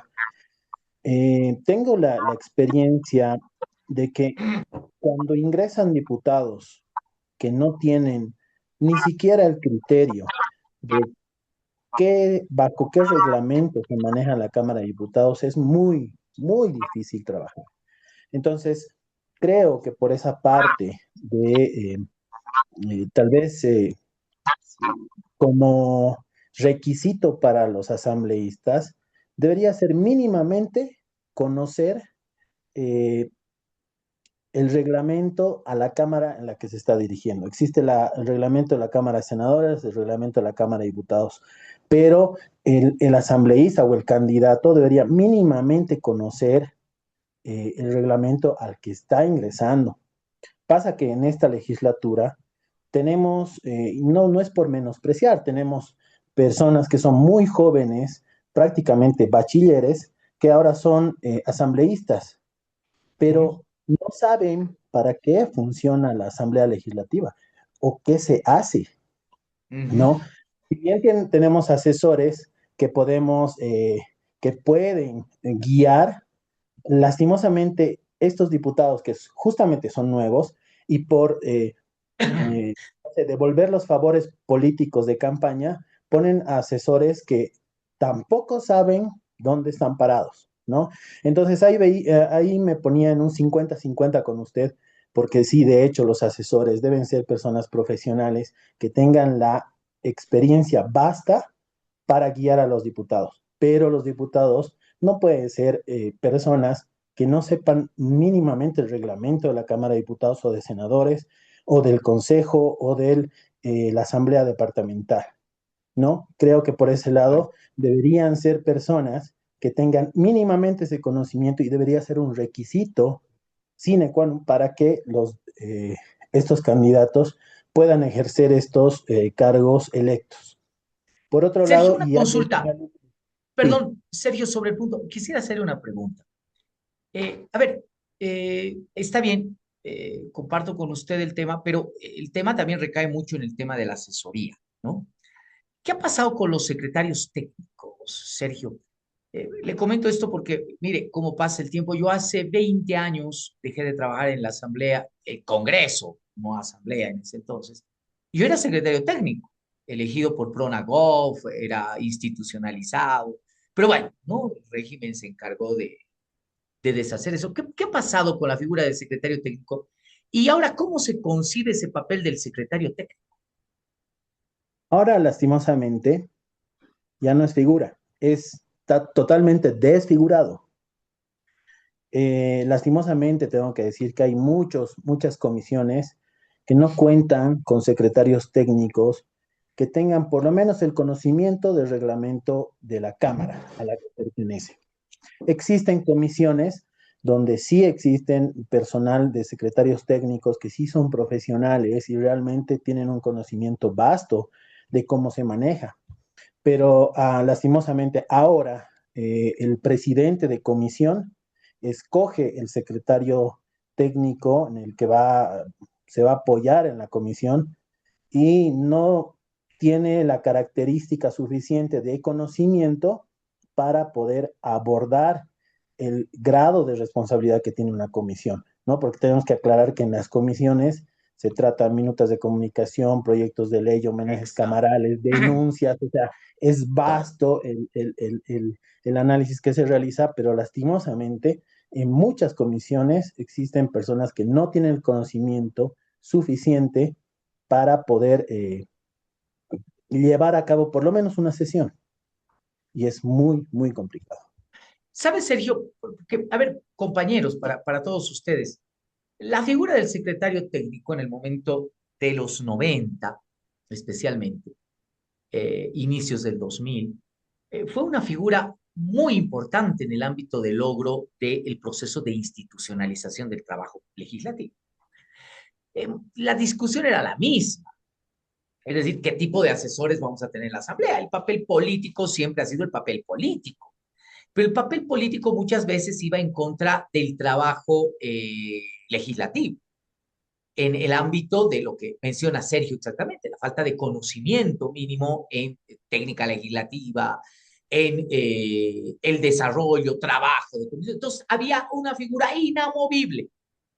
El proceso se da en los 90, se hace un proceso de selección, participa la OEA, participa PRONAGOV, el Programa Nacional de Gobernabilidad, que era auspiciado por el Banco Interamericano de Desarrollo, la Asamblea Legislativa, instituciones cooperantes, danesas, suecas, americanas, ¿no?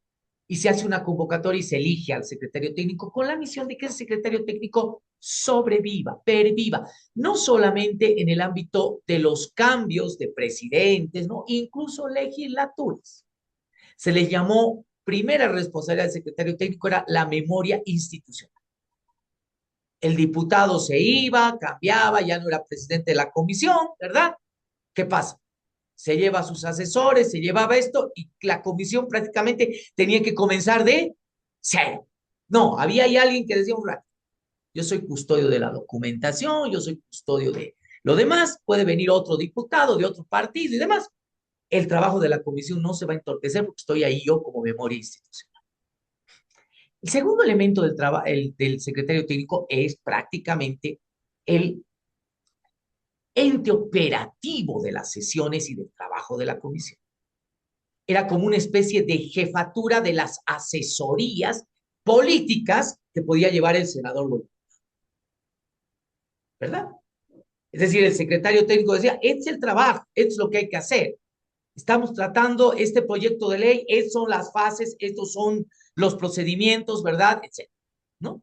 Entonces, había tal desarrollo, no sé cómo estarán los compañeros, no quiero levantar nombres, pero había gente muy preparada, que he visto que sigue ahí, que está rondando, pero ya no están institucionalizados, están al favor, a la par de que alguien los contrate, pero que eran buenos, que están ya 30, 40 años, ¿no? Desde el inicio prácticamente. Hay personas adultas incluso en el trabajo de secretarios técnicos, pero que ahora ya no están institucionalizados, ¿no? Pero que eran capísimos, a tal extremo de que los diputados y los senadores les tenían total confianza. Es decir, delegaban el trabajo, no la responsabilidad, pero el trabajo al secretario técnico. Yo fui secretario técnico y les puedo decir que, no, los senadores y los diputados prácticamente me decían, usted haga funcionar esta comisión, ¿no? Entonces, el secretario técnico hacía funcionar la comisión en el sentido del conocimiento operativo, técnico, legislativo que había. En coordinación con la Secretaría, ¿verdad? General, que era la que recibía absolutamente, no sé cómo estará eso, por supuesto, y en coordinación incluso con distintas instancias del Poder Ejecutivo. ¿No? El Poder Ejecutivo también tenía ahí, por ejemplo, las peticiones de informe, en los PIOs, en los PIEs o en los PIs, ¿no? Que no sé cómo andará eso ahora, tras la determinación del Tribunal Constitucional. Eso. Pero imagínense cómo se ha destrozado eso. Sergio tiene toda la razón. Es doloroso. Entonces, ahí ya ven ustedes cómo se pierde, ¿no? Una instancia de asesoramiento político. Cierro este tema de la asesoría y permítanme volver nuevamente Sergio, yo sé que le he dado la palabra porque usted estaba ahí atrás. Volvemos a la fórmula de preguntas, dudas, comentarios. Adelante. Los escucho. Mine, Jessica. Tengo una pregunta. Marta. Perdón, Marta, Mine y Jessica. Así en ese. A ver, adelante. Doctor, a ver, yo como ciudadana que no conozco al igual que esta, esta área y estoy ingresando por ello, tengo dos preguntas, doctor, para que me responda en su conocimiento. ¿Con qué finalidad se hace la fiscalización de la Asamblea Legislativa? ¿Para qué se hace una fiscalización? ¿Y qué resultados tiene ello? Porque yo veo que se hacen fiscalizaciones, se emiten informes, pero y qué se va a realizar con ello? Uno. Y dos, he visto y he escuchado también indicar de que muchas veces instituciones no han obedecido al emitir PIEs ni hacer los PIOs. Entonces, en ese caso, ¿qué sanción existe a la entidad que no ha obedecido, a los funcionarios que no han obedecido, ¿no? Estas peticiones de informe escrito? Y en cuanto, un comentario en cuanto al control social que mencionaba usted, indicar de que sí, el ciudadano tiene ese derecho, ¿no? De tener conocimiento cómo se está manejando una institución, pero lo que sucede es que los funcionarios públicos informan lo que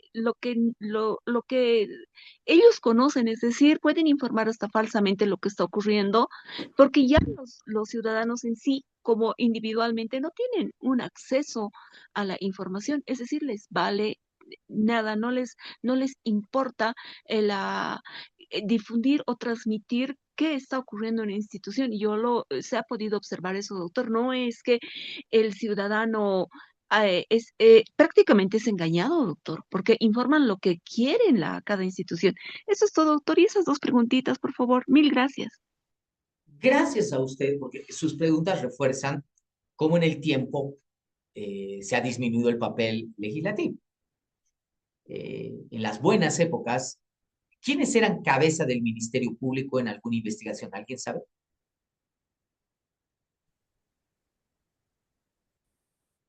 ¿Alguien sabe? Antes era la policía, ahora el Ministerio No. Público. ¿Quiénes podían actuar como cabeza del Ministerio Público antes?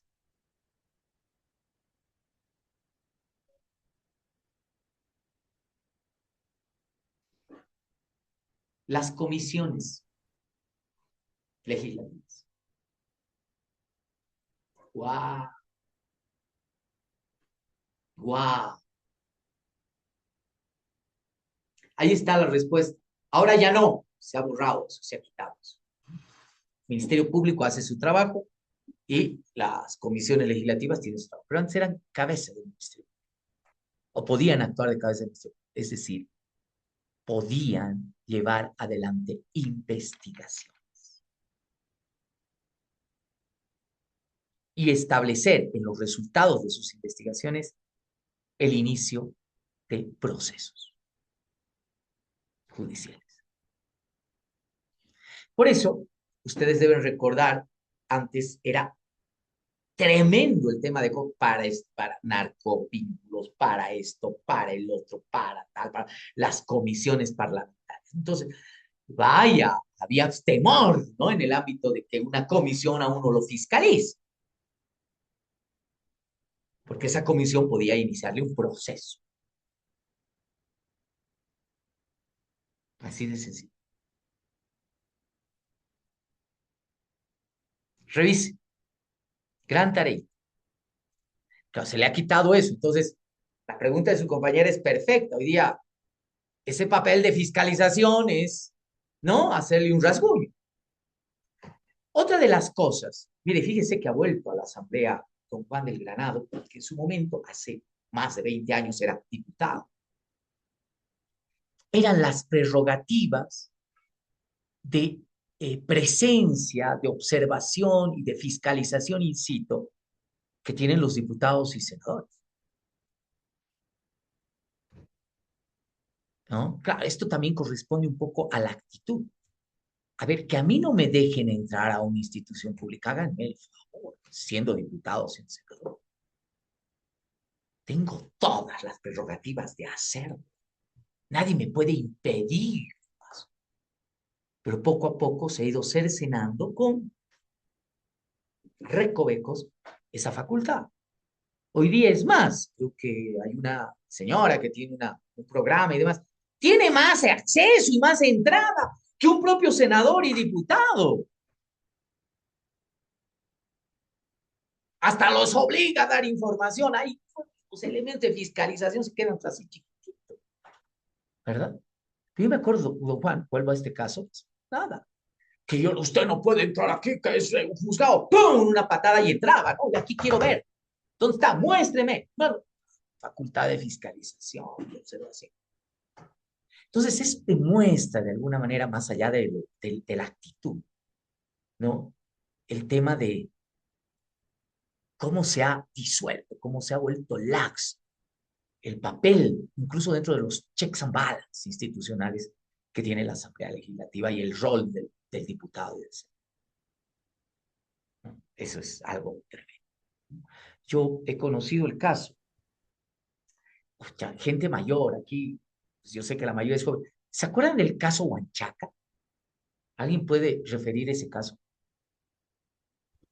Doctor, si mal no recuerdo, trataba de la muerte, el asesinato del científico Noel Kelmer Noel Mercado. Mercado, claro. Sí, doctor, y al respecto, creo que hace un mes o 2 meses fue una diputada, no sé qué institución, y no le permitieron ingresar a una institución pública. Le cerraron las puertas, Emanuel ya fue y lo he visto, creo que no sé, en TikTok o algo así, y yo decía, entonces, ¿qué rol cumple un diputado, un senador? ¿Qué rol cumple?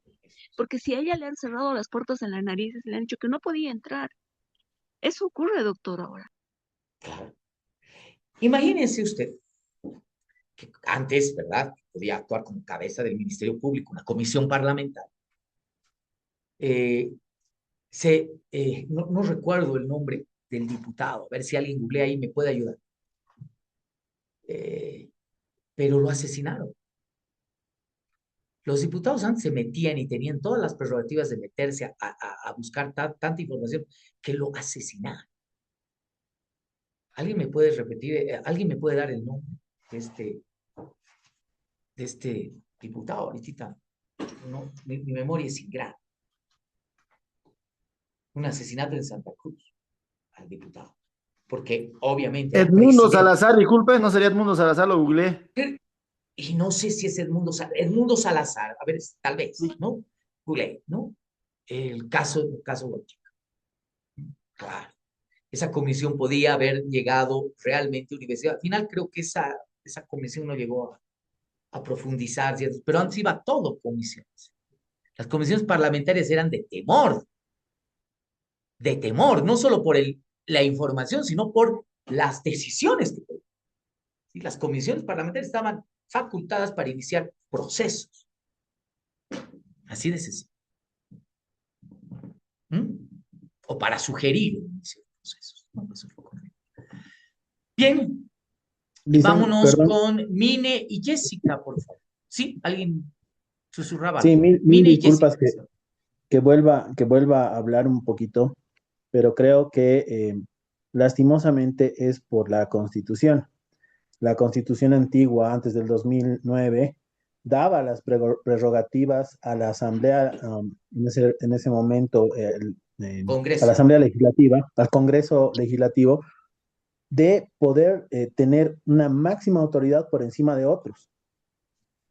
Y lastimosamente, esta Constitución solamente le da un respaldo a la Asamblea Legislativa para que tenga su reglamento, pero no una ley que obligue a las entidades o a, no sé, municipios o gobernaciones a cumplir con el mandato del asambleísta, ¿no? Entonces, lastimosamente corta los brazos de fiscalización a los asambleístas en su totalidad a través de la Constitución. Entonces, sería formidable, ideal, realizar una modificación primero a la Constitución para que se garanticen los derechos de fiscalización. Perfecto, gracias. Mine y Jessica, ahora sí, por favor, Mine, mil disculpas, adelante, le escuchamos. No, no se preocupen, es nutritivo escuchar a todos siempre y ese rato te salen también nuevas cosas, ¿no? Bueno, al primer punto, yo pienso que de lo que estamos hablando ahorita, de qué es lo que pasa con la Cámara de Senadores, Diputados, la Asamblea Legislativa, es un deterioro que se ha ido realizando por todos estos años de gestión, cambios de gobierno. Los últimos 20 años sabemos que han estado presididos por un partido X, o bueno, el MAS, lo voy a decir abiertamente, tal vez hay alguien que sea de aquí del partido, no sé, pero la gente, las personas, el pueblo al día de hoy consideran que de ser de una asamblea, lo consideran como un chiste, porque como decía nuestro anterior compañero, sería bien un requisito de que digan que tengan una instrucción, porque es difícil hacerles entender a algunas personas lo que está normado, lo que tiene que ser, pero por temas de organizaciones políticas, por temas de decir no, que el pueblo, el pueblo, el pueblo, el pueblo, han metido a personas que no tenían los conocimientos suficientes.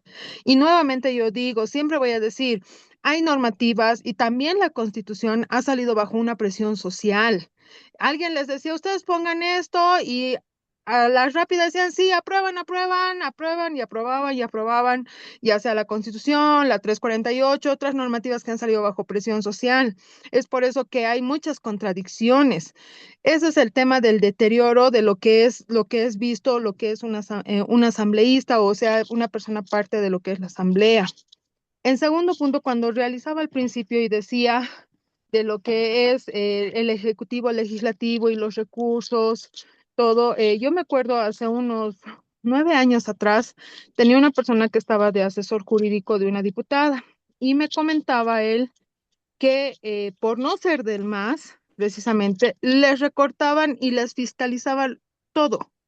Pero si eran senadores o diputados del MAS, pedían abiertamente, necesitamos más recursos, necesitamos más fondos, qué sé yo, les daban. Pero si eran oposición, les recortaban totalmente, ya sea para un proyecto, sea porque necesitaban viajar a cualquier lado, había mucha fiscalización interna para ellos. Y el último punto que deberíamos tomar en cuenta mucho, mucho, mucho, y es el tema de que hoy por hoy estamos viviendo un puntito de transición. Estamos viviendo un punto de transición pequeño y que poco a poco esperemos que vaya mejorando. Pero el tema es de que la gente, las personas se dejan llevar por todo lo que sale en redes sociales. En redes sociales, si apuntan a una persona que es mala, se quedan con eso porque se dejan llevar, siendo que las redes sociales ahora es un punto muy influyente, como cuando decían, ¿no? Que muchas personas, muchos candidatos como ahora para la alcaldía, prefieren jalar gente, pagar, y también dicen, este TikToker tanto, yo he visto muchos que estaban queriendo candidatear y todo eso, ¿por qué? Porque supuestamente jalaban gente porque tenían seguidores, vistas, pero no hay una preparación. Y hoy tal vez tendría que ser este momento el punto de cambio, de que haya gente preparada realmente para que podamos salir adelante como país, como departamento y muchas otras cosas más. Gracias. A usted, Mine. Jessica, por favor, adelante. Sí, gracias. Quería poner como varios puntos en debate, pero bueno, voy a cortar. Y esto es muy personal, noto mucho clasismo en los compañeros, ¿no? Y me preocupa el espacio. Están más preocupados en que los asambleístas tengan título que en la corrupción, ¿no? O sea, les recuerdo que los problemas que señalan o sea, no es que los 20 años del MAS, o sea, ni siquiera soy del MAS, por si acaso les aclaro. Es como que mencionaran que los problemas de la asamblea hubieran empezado con el MAS, ¿no? O sea, es como que la historia hacia atrás no hubiera existido, ¿no? Entonces, qué bueno que Marcelo no, qué bueno que menciones también el proceso histórico, que también menciones cómo eran las anteriores asambleas, ¿no? Entonces, como que su odio hacia un partido, o sea, tuvieran un sesgo histórico, ¿no? Entonces, eso me preocupa mucho ponerles hasta ahora insistentemente en todas las clases esto del título, como que no se reconociera otras formas de liderazgo, ¿no? ¿Qué hubiera sido, por ejemplo, de una Domitila Chungara? ¿Qué hubiera sido de una Remedios Loza, ¿no? Si hubieran dado estos sesgos clasistas, por ejemplo, de estos De un sesgos Evo que realmente Morales, también, ¿no? O sea, de el un hecho Evo de que, Morales. Evo Morales entonces yo lanza creo que su carrera en yo el sí, Parlamento. Marcelo, yo sí parto de una democracia representativa y para mí Sí, sí es una democracia representativa. Para mí, comparto. yo sí quiero ver mujeres diversas en asamblea, diversas en Listo. edad, en etnia, en colores, y a mí sí me representan mujeres más allá de un título universitario. Para mí Correcto. un título universitario no me garantiza, por ejemplo, el hecho de que sean probos para ese cargo. A mí me preocupa más que no sean corruptos, por ejemplo, que no sean racistas, por ejemplo, ¿no? A mí me preocupa más que sea racista y corrupto, por ejemplo, que estar poniéndole la lupa que si tiene título o no, pero yo veo que en este diplomado esto es una reiterativa de antes, entonces a mí me preocupa mucho en qué espacio me encuentro, ¿no? Ese es un lado, por el otro lado también es el hecho de, hablan mucho de, creemos mucho lo que hay en redes sociales. Efectivamente, y menciona la ley 348, si la ley 348 fuera inconstitucional, ha pasado varios controles constitucionales y todos ellos lo ha superado precisamente porque no es inconstitucional. Segundo, es el tema de que no ha sido aprobado por presión social. Es más, ha esperado 8 años donde hemos tenido que pelearla año tras año porque había una ley intrafamiliar que te decía que cuando mataban a una mujer era pasión, o sea, era un delito de pasión nada más, entonces te daban como 3 años de Un cárcel por tema matar a una privado, no mujer. era un tema público. Imagínate eso. Exactamente, entonces si tú matabas a una mujer, ibas de 3 a 8 años de cárcel. Si tú violabas a una mujer y te decías que te casabas con ella, te exoneraban de ir a la cárcel. Entonces había muchos problemas legales y todos estos problemas que tú ves en un TikTok y dices, ay, que tan solo por la palabra de una mujer vas a la cárcel, son puras mentiras. Hay una campaña de desinformación y es lo mismo que van repitiendo los propios abogados, ¿no? Entonces tú dices, entonces al final, ¿de qué te informas? ¿O lees el Código Penal, el procedimiento penal? O también de pronto dicen, ay, es que es un tema de asistencia familiar cuando la asistencia familiar va al Código de Familias. Entonces hay un tema de desinformación también. Entonces a mí me preocupa mucho estos temas, pero sí, ya no saliéndome del tema, es el tema de, yo creo en una democracia representativa, sí creo en que es importante aclarar que el título universitario no te da representatividad, pero no te da también la idoneidad para ocupar cargos de representación y que efectivamente hay temas más estructurales que nos han llevado a una crisis de la democracia que no va a resolver que los partidos políticos pongan el requisito, el título universitario, para entrar como candidaturas. No lo va a resolver. Yo estoy segura que si en esta elección ponen como requisito a las candidaturas que toditos estén con título, no va a ser la diferencia en las concejalías y en las asambleas, no va a resolver En el problema de ninguna fondo. forma. En Gracias. ninguna forma. Estoy plenamente de acuerdo contigo. A ver, Disculpe, dos cosas. Solamente permítanme dos cositas que me parecen interesantes que ha puntualizado Jessica. El primero, no nos olvidemos del tema de instancias de representación. Las instancias de representación son eso. Y el primer paso de representación es el vínculo identitario que existe, ¿no? Eso tampoco garantiza nada, pero por lo menos se da el paso de una representación identitaria, ¿no?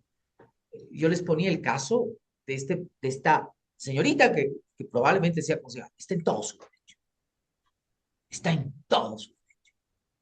Lo hará bien, lo hará mal, ahí está el tema ya de gestión.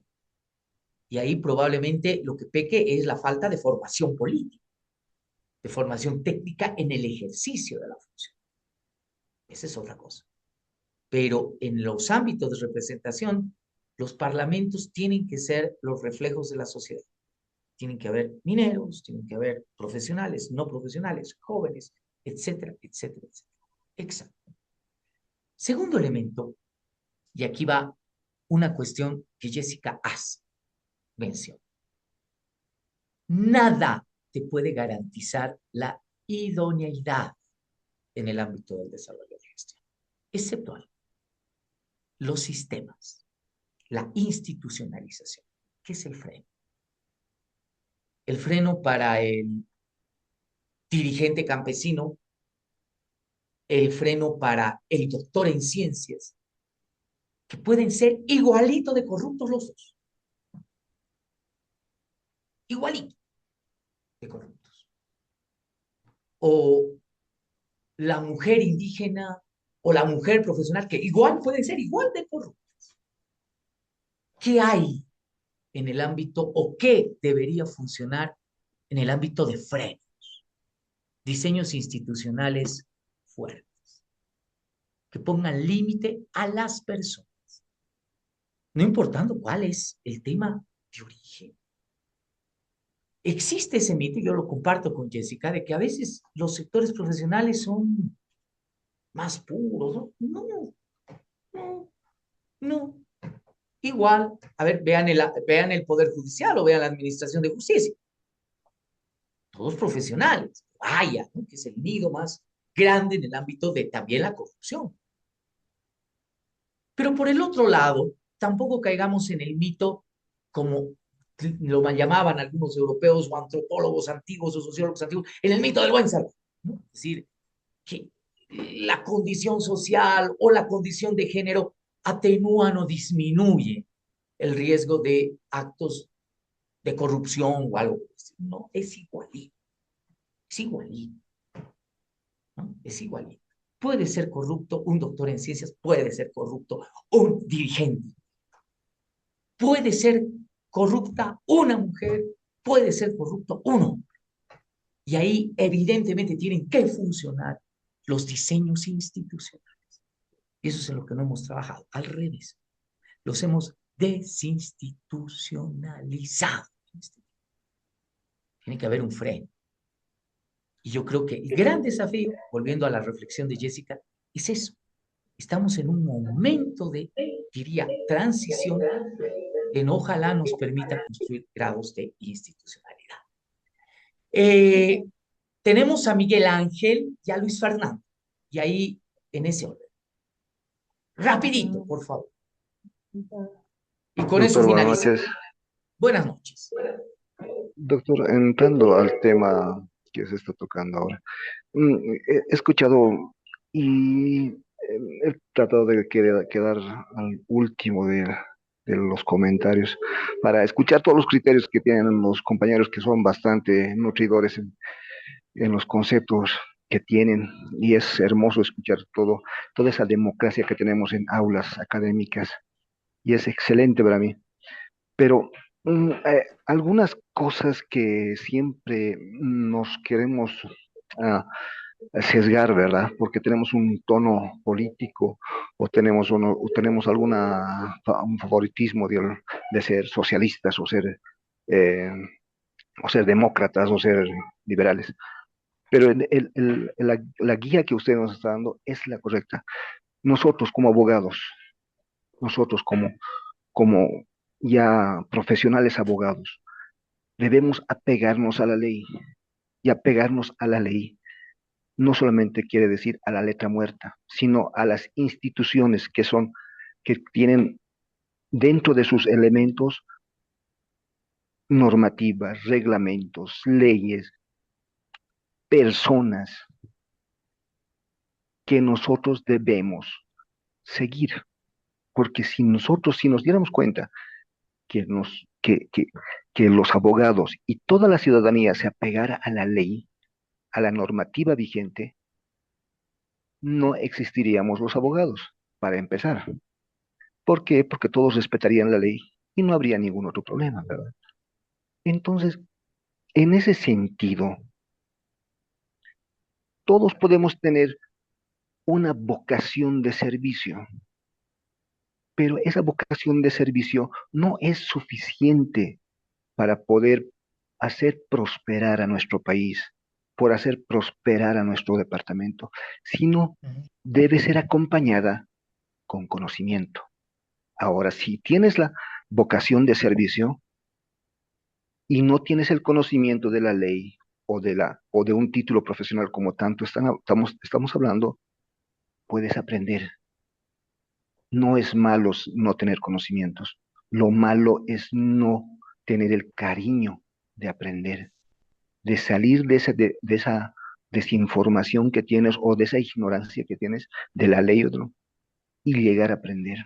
Porque si vos tienes la vocación de servicio, más si tienes el conocimiento de la ley o el conocimiento de un reglamento o el conocimiento para dar un mejor servicio a la comunidad o a los ciudadanos o al departamento o al país, lo vas a hacer mejor, lo vamos a hacer mejor. El abogado nunca acaba de aprender, siempre estamos Así es, aprendiendo algo y así por eso es. estamos en este curso también, Ángel Miguel, porque muchas siempre gracias. vamos a aprender algo. Y eso es lo que a veces no aprendemos, lo que no queremos comprender, Muchas que la gracias. vocación de servicio no es suficiente para poder ayudar Gracias. al país, Creo sino que el cariño para formarnos eh, y dar un mejor servicio al país. Y por eso todos estamos aquí reunidos en esta clase, en esta aula académica. gracias, Y debemos gracias, Ángel desligarnos Miguel. de los sesgos políticos, porque Así es, así creo que como usted ha nosotros, resumido, Ángel Miguel, el sentido de la clase y de esta discusión. Luis Fernando, Luis Fernando, Buenas y noches, voy a doctor. dar el paso a Grisel Núñez, por favor, como las Marcelo, últimas ¿me escuchas? participaciones de la clase. Marcelo, ¿me Buenas escuchas? noches, doctor. Félix Terán también, ya, Félix también ahí al final. Vamos Luis Marcelo. Fernando y Grisel Núñez y Félix. Y con eso cerramos. Les pido, compañeros, por el tema ya de tiempo, ¿no? Estamos a punto de... Y no hacemos pausa. Eso es muy bueno. Adelante, por favor. Luis Fernando, Grisel y Buenas Félix. noches. Adelante. Buenas noches, doctor, ¿me escuchan? Sí, lo escuchamos, Luis Fernando. Lo que yo quería acotar en estas opiniones que están dando era lo siguiente, ¿no? Yo veo que la política en papel pinta bonito, ¿no? Es un mecanismo que funciona, pero en la realidad vemos en la actualidad que pocos respetan la constitución política del Estado, ¿no? Comenzando desde el presidente que prácticamente va por sus intereses más que respetar la misma constitución, ¿no? Y otro punto que veía también era que tal vez muchos van a criticarme, pero yo veo que la democracia en Bolivia ya está secuestrada por un partido político. O sea, no veo esa cuestión de decir que sí funciona la democracia en acá, ¿no? Y eso es lo único que quería Gracias, contar. gracias, Luis Fernando. Muy gentil. Grisel y finalizamos con Félix. Muchas gracias, doctor. Bueno, yo escuchando atentamente todos los discursos tan adornados que han estado aquí en el curso, pero se debe tomar en cuenta lo siguiente. No es de que nosotros seamos discriminadores o algo así respecto a que se está pidiendo una profesionalización o mínimamente que tengan un conocimiento técnico los futuros o los parlamentarios, toda vez de que se supone que si van a hacer una representación a la población que está votando por esta persona, entonces pues esta persona debe responder de manera idónea y no así sumergirse en la corrupción o simple y sencillamente mirar de palco y solamente firmar a ciegas y de ahí ya es que se generan pues una serie de conflictos y van en desmedro de las personas que han confiado en la persona para que se los represente. Entonces debemos tomar en cuenta esa situación. No es de que siempre sí tengan que ser todos los representantes profesionales, pero mínimamente deberían tener una formación técnica. Y para eso están los partidos políticos que deberían ir generando cursos de capacitación, aun cuando sea, como usted dijo, ¿no? Desempolvan sus papelitos, su partido, su personería, solamente para época electoral. Entonces, en ese transcurso también deberían darse la molestia de dar cursos de Correcto. capacitación. Eso es mi opinión, querido doctor. Gracias, Muchas gracias. gracias, Grisel. Y finalizamos con Félix. Félix, por favor. Marcelo, ¿me escuchas? Te Ahora sí, escucho, creo que Félix. Adelante. tengo que agradecer al cielo por este milagro.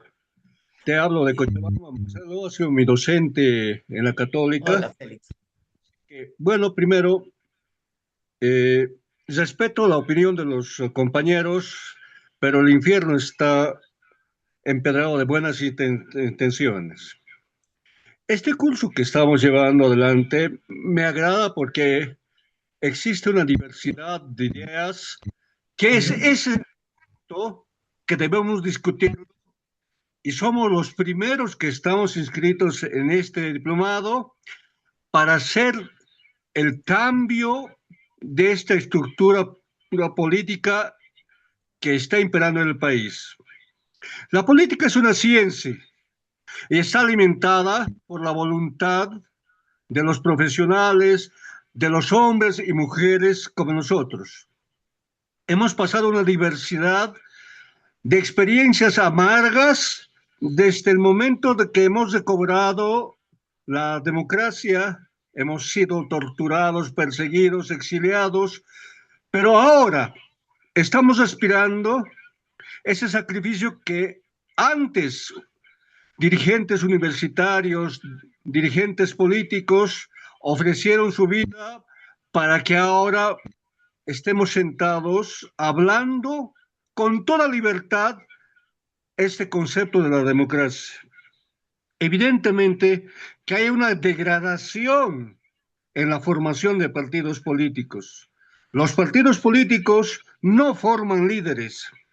Los que formaban líderes anteriormente eran las universidades. En las universidades se fundaron los partidos políticos que han ingresado a la historia. Lamentablemente, ahora también las universidades no forman líderes políticos.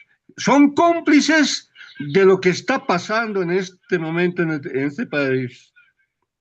De lo que tenemos que, como quien dice, rasgarnos las vestiduras, porque subió un partido disque de izquierda y destrozó ese ideal de la juventud que creció con cambiar el mundo.